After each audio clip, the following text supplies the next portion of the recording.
నేను జైలు నుంచి 18 రోజుల తర్వాత రిలీజ్ అయ్యాను. 10 మంది వస్తారు. ఒక పొలిటికల్ పార్టీ మమ్మల్ని పంపించుకోకుండా కార్లు గడ్డం పెట్టి పెడితే వెళ్ళని ఇక్కడే ఉంటా పోనీ మళ్ళీ పెట్టుకోమని లోపల ఏం చేస్తాం ఇది? ఎందుకంటే ఏందో మరి నాకు అర్థం పైనుంచి వాళ్ళకి ఏం డైరెక్షన్స్ ఉన్నాయో మనకు తెలియదు. అంటే హెరాస్ చేద్దామని. హెరాస్ చేయగలుగుతారా మమ్మల్ని హెరాస్ చేయలేరు. ఎవరు? లోకేష్ హెరాస్ చేయలేడు, చంద్రబాబు హెరాస్ చేయలేడు. తెలుగుదేశం చేసినంత చేశారుగా.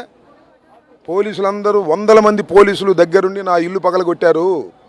100 మంది పోలీసులు దగ్గరుండి నా కార్లు పగలగొట్టారు. 100 మంది పోలీసులు మా ఇంటి దగ్గరుండి నా భార్య బిడ్డలను తరిమి కొట్టారు. ఇంతకన్నా ఏం కావాలంటున్నా? ఇంకా చచ్చే బతికే చూస్తాం దాని సంగతి ఏంటో. 18 రోజులు జైల్లో పెట్టారు నా ఇల్లు పగలగొట్టి. ఏంటండి ఇది?